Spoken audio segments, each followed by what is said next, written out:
I still remember the morning it all began, though at first I didn't think much of it. It was a crisp summer day, sunlight warming the front porch as my American flag caught the wind. It was one of those perfect mornings where the fabric ripples, proudly echoing the kind of peace you feel in your bones. For me, flying that flag wasn't just decoration, it was a matter of family, honor, and everything we had stood for. My father had served, my grandfather had served. And even though I hadn't gone into the military myself, that flag was my connection to the sacrifices they made. It meant home, it meant freedom, and it meant gratitude. That morning, a white envelope sat tucked under my doormat. No return address, just the printed HOA logo in the corner. At first, I figured it was another newsletter or maybe a notice about trash pickup schedules. But when I tore it open, my eyes froze on the first line. Your flag display has been deemed excessive and unnecessarily patriotic. Please remove it immediately or face fines. I read it twice, then a third time. I actually chuckled under my breath, thinking it had to be a mistake. Too patriotic? What did that even mean?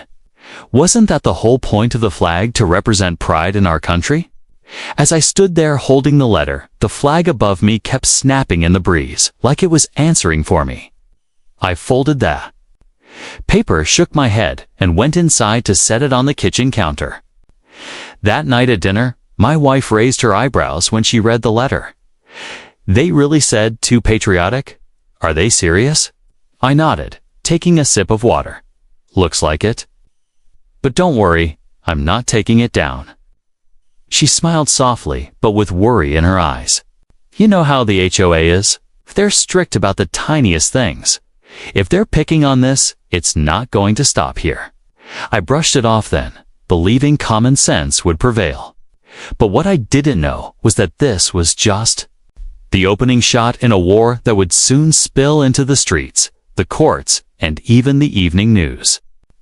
The following week, another letter came. This one wasn't as polite. It stated that I was in violation of community aesthetic guidelines and that daily fines would begin if I failed to comply. Again, I read it with disbelief. This wasn't some neon sign blaring into the night. It was the American flag, flown on a standard pole by my front porch, something I had seen in countless neighborhoods, schools, and businesses. I decided it was time to talk face to face. That Thursday, I attended the HOA board meeting, the one they held once a month at the community clubhouse. I walked in with my letter folded neatly in my pocket, the flag still on my mind. The room was half full of neighbors, most chatting about landscaping issues or streetlights. At the front, the board members sat at their long table, their binders stacked high, their nameplates gleaming under the fluorescent lights. When the agenda opened for homeowner concerns, I stood up. Clearing my throat, I held up the letter. I received this notice about my flag, I began. It says it's too patriotic. I'd like some clarification on what exactly that means. The board president, a man named Carl with a stiff gray mustache, adjusted his glasses and leaned forward. Yes, Mr. Thompson, we've had complaints. Some residents feel the size and prominence of your display disrupts the aesthetic harmony of the neighborhood. I tilted my head, letting the words sink in. It's an American flag. The same flag we all pledge allegiance to. It's not neon. It's not offensive. It's the flag. Are you saying flying it proudly is a problem? Murmurs rippled through the room. A couple of neighbors nodded. Others stayed quiet. Carl cleared his throat again. We're not saying you can't have a flag, Mr. Thompson, but the manner in which you're displaying it. It's, well, excessive. I clenched my jaw, keeping my voice calm but firm. Excessive patriotism isn't a violation. It's a value, and I won't be taking it down. That was the moment I saw it in Carl's eyes, the flicker of challenge, the tightening of control. The HOA wasn't used to being told no, and in that instant, I realized this wasn't going to end with one or two letters. This was going to escalate, What I didn't know then was just how far it would go. Neighbors would be dragged into it, alliances would be tested, and soon enough, the cameras would roll onto our quiet little street. My flag had started a storm, and I was standing right in the middle of it. The next morning, I walked out to grab the paper and noticed something different. My flagpole, the same one that had been firmly set in place for years, had a bright orange sticker slapped on it. Violation notice. It read in bold block. Letters below it, in smaller print, the HOA had written, "Unauthorized structure. Must be removed." I stood there, staring at it, gripping the pole, my blood starting to heat. Unauthorized structure. A flagpole. The very same flagpole that had been standing since the day I moved in. It was laughable if it wasn't so insulting. My neighbor across the street, Jim, was out watering his lawn. He gave me a nod and called out, "They came by last night, didn't they?" I frowned. "Who?" "Carl and 2 others from the board. I saw them walking around with clipboards, pointing at your flag like it was some kind of criminal evidence." That was the moment it really sank in. They weren't just enforcing some arbitrary rule, they were targeting me. And by extension, they were targeting the symbol that flag represented. At dinner that night, my wife slid the new notice across the table toward me. "They're not letting this go," she said quietly. I exhaled slowly. Neither am I. The following week, the letters kept coming, each one harsher than the last. They claimed I was in violation of Section 8, Article 14 inches of the community bylaws, something about maintaining uniformity. They slapped me with an initial fine of $100, with an additional $25 per day until I removed the flag. But I refused. Every morning I'd step outside, look up at that red, white, and blue, and feel more determined than ever. Not everyone agreed with me, though. Some neighbors started giving me cold stares when I walked my dog. A few whispered behind my back at the mailbox. Others, however, quietly approached me to say they supported me, though they didn't dare get involved directly. One afternoon, while I was mowing the lawn, a woman I didn't know, Martha, who lived 2 streets over, marched up the sidewalk with a clipboard in hand. She was one of the HOA board members. Her lips were tight, her voice sharp. "Mr. Thompson, you're causing unnecessary division in the community," she said without even greeting me. I shut off the mower, wiped sweat from my forehead, and looked her straight in the eye. "I'm flying a flag, Martha. Division isn't caused by the flag. It's caused by people telling me I can't." Her face reddened. "We've had multiple complaints. It's disrupting harmony. People feel uncomfortable." Raised an eyebrow, uncomfortable with the American flag. Maybe the problem isn't the flag. She pressed her lips into a thin line, scribbled something onto her clipboard, and walked off without another word. That night, I couldn't sleep. The house was quiet, my wife already asleep beside me, but my mind kept turning over the same thought. They weren't going to stop until I gave in. But if I gave in, what message would that send? That the HOA had more power than the very freedoms the flag represented. By the end of the week, I'd had enough. I logged on to the neighborhood Facebook group, a place usually filled with yard sale posts, lost pet notices, and endless debates about pool hours, and I posted a picture of my flag with the caption, "The HOA says my flag is too patriotic and wants it taken down." What do you think? I didn't expect the flood that followed. Within hours, comments exploded. Some neighbors jumped in with support, praising me for standing up. Others sided with the HOA, claiming rules were rules.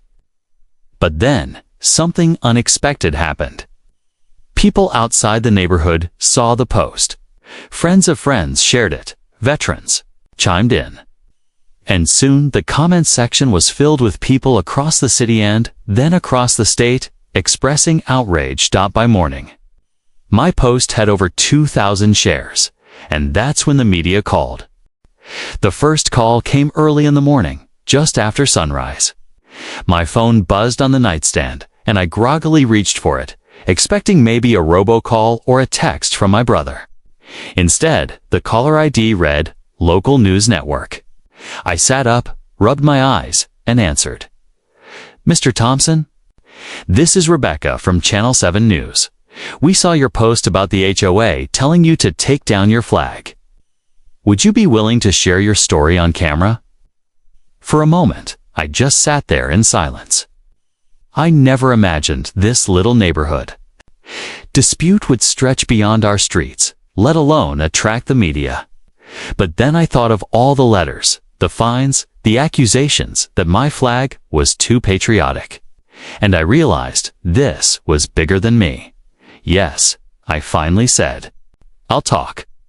2 hours later, a news van pulled into our cul-de-sac. The big Channel 7 logo gleamed on the side, and my neighbors immediately noticed. Curtains twitched, doors cracked open, and whispers spread like wildfire. Jim from across the street came over, grinning from ear to ear. Looks like the cat's out of the bag. He said. The crew set up right there in my front yard, with the flag waving proudly above us. Rebecca, the reporter, held her microphone and asked me to tell the story from the beginning. I explained the letters, the fines, the board meetings, and most importantly, the phrase that had started it all, too patriotic. When the segment aired that evening, it lit a spark I couldn't have anticipated. Viewers flooded the station's website with comments. Calls poured into the HOA office from angry residents and veterans groups demanding answers by the next day. More outlets picked it up. Channel 9, Channel 11.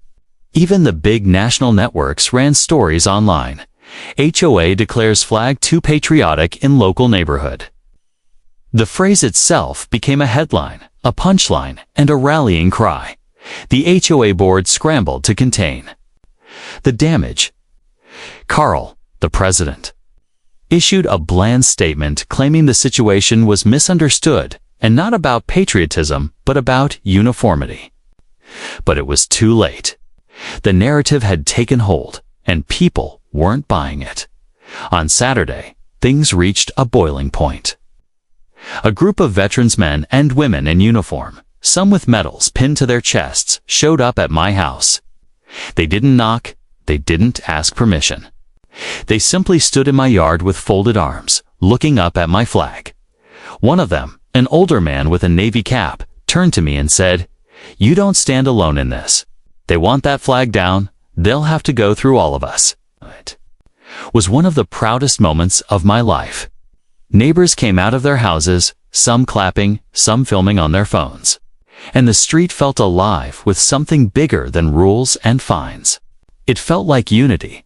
But with the support came more hostility from the board. The next letter I received was even more aggressive. They accused me of inciting unrest and threatened legal action if I didn't comply. They claimed I was turning the community into a circus, that property values were at risk because of the negative attention. I laughed bitterly when I read it. Property values, that was their excuse. Meanwhile, my story had become the lead segment on evening broadcasts. Social media hashtags sprang up, hashtag to patriotic, hashtag flag fight, hashtag stand with Thompson. Even the mayor of our town issued a statement backing me up, reminding the HOA that state law protected the right to fly the American flag. And yet, Carl and his board doubled down. One night, while I was bringing the trash cans in, I noticed a few of them huddled at the end of the street, pointing toward my house, clipboards in hand again, whispering. I knew then they weren't just fighting me, they were fighting for control, or their grip on power. But what they didn't realize was that the tide had already turned against them. The more they pushed, the more they revealed themselves as the villains in this story, and soon enough, they'd make their biggest mistake yet. The one that would send everything crashing down. It wasn't long before the official letter came in the mail, delivered by certified post this time. A thick envelope, stamped with legal markings, addressed to me and my wife. I opened it at the kitchen table, the kids playing in the other room. And my stomach sank as I scanned the words. Notice of pending legal action. Failure to remove unauthorized flag display will result in HOA pursuing injunctive relief and recovery of attorney's fees. I read it twice, then a third time.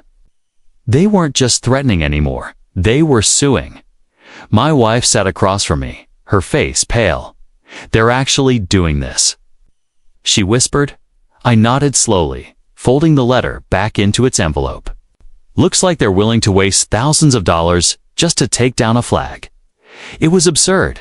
You could have fixed the sidewalks, patched potholes, or upgraded the pool with that money. Instead, they were funneling HOA dues into a legal war over a piece of cloth on a pole. That evening, I called a lawyer I knew from church, a calm, sharp-minded man named Richard. He came over the next day, looked over the letter, and chuckled under his breath. They don't have a leg to stand on, he said. State law is clear. You have the right to display the American flag. What they're doing isn't just overreach. It's reckless. But Richard also warned me. They're counting on the fact that lawsuits are expensive. They think you'll fold under pressure. That's when the decision clicked in my mind. Then I won't fight this alone, I told him. And I didn't. The moment I posted about the lawsuit online, everything exploded again.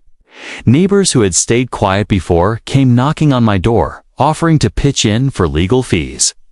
A local veterans organization started a fundraiser for my defense. Within 3 days, thousands of dollars poured in from complete strangers who believed in what I was standing for. The HOA, meanwhile, tried to paint me as the villain. They sent mass emails to the neighborhood calling me disruptive, accusing me of bringing unwanted attention. But every time they tried to smear me, it backfired. More neighbors spoke out. More media outlets covered the story. And the HOA's name became a punchline across the state. Then came the rally. On a warm Saturday morning, dozens of people gathered outside the neighborhood entrance. Flags waved high. Kids painted red, white, and blue on their cheeks, and veterans stood at attention in crisp uniforms. The sound of the national anthem carried through the air, echoing off the quiet streets where board members peeked nervously through their blinds. Reporters swarmed the scene, capturing every moment. Cars honked in support as they drove by. At one point, a woman I had never met before hugged me with tears in her eyes. My husband died overseas, she whispered. Thank you for standing up for this. I'll never forget that. It wasn't about me anymore. It was about everyone who had ever been told to shrink their pride, to hide what mattered to them just to fit some ridiculous rule. Meanwhile, Carl and the other board members grew more desperate. Their lawyer filed motions, demanded hearings, and even threatened liens against my property. But the more they pushed, the more the court of public opinion crushed them by the time the case made it in front of a judge. The HOA was already drowning in bad press. The courtroom was packed that dairy porters lined the benches. Veterans filled the aisles, and neighbors showed up wearing flag pins on their lapels. The judge listened patiently to both sides. The HOA's lawyer droned on about uniformity and aesthetic disruption. My lawyer, Richard, simply held up the state law, read it word for word, and then pointed at the crowd behind me. This isn't disruption, he said firmly. This is community. This is freedom. And this flag, Your Honor, isn't an eyesore, it's a symbol. The judge didn't take long. He ruled in my favor, citing state protections that clearly allowed homeowners to display the American flag. The lawsuit was dismissed with prejudice, and the HOA was ordered to pay my legal fees. When I walked out of that courthouse, the crowd outside erupted in cheers. Reporters shoved microphones toward me. Veterans saluted, and for the first time in weeks, I felt the weight lift off my shoulders. But it wasn't over yet. because what came next would finally break the HOA apart from the inside out. The ruling spread through the neighborhood like wildfire. By the time I got home that evening, people were already gathered in driveways, talking about the case, shaking their heads at how far the HOA had gone. Some clapped when I pulled into my driveway, others waved from porches. For once, the flag above my front door didn't feel like a point of division. It felt like a beacon everyone was rallying around. The HOA board tried to recover, but their grip was slipping fast. Within days, residents began demanding a special meeting. The local news still had cameras parked at the entrance to the subdivision, and the board's faces had been plastered across the evening broadcasts for weeks. Their reputations were in tatters. At that meeting, the clubhouse was packed to the brim. Neighbors who'd never bothered showing up before filled every chair, lining the walls, even standing outside the doors. Carl and the other board members sat stiffly at the front, trying to act composed, but you could see the sweat on their brows. One by one, residents stood up and called them out. People who had once kept quiet now had the courage to speak. "Embarrass this community," one woman said. "You wasted our money on lawsuits. You tried to strip away our rights." Another man added, "We elected you to keep the grass cut and the pool clean, not to wage a war on our neighbors." By the end of the night, the board had no defense left. Carl finally stood, his voice shaky. "Effective immediately, I resign as president of this HOA." One by one, the others followed, slipping out of the room as the crowd erupted in applause. It felt like a victory. Not just for me, but for everyone who had ever been bullied by an HOA board that thought it was above the people it served. In the weeks that followed, new leadership was elected. They promised transparency, fairness, and most importantly, respect for homeowners' rights. Fines were rolled back, petty rules were scrapped, and for the first time in years, people actually felt proud to live in the neighborhood again. As for me, I kept flying that flag. Every morning, I'd step outside with my coffee, look up at the red, white, and blue waving in the breeze, and smile. It didn't just stand for my father, my grandfather, or the sacrifices of those who came before me. It stood for the power of people standing together, for the idea that no rule or board could ever be stronger than a community united. Months later, I was sitting on the porch when Jim from across the street came over, grinning. "You realize? You made history, right?" he said. I laughed, shaking my head. I didn't make history. The HOA tried to, in the worst way possible. I just refused to back down. He pointed to the flag. "That's what makes it history." I looked up at it again, proud and unyielding against the sky. And I thought about everything that had happened: the letters, the fines, the lawsuits, the rallies, the cameras, the resignations. In the end, the flag never came down. And neither did we. Sometimes, standing your ground means standing alone.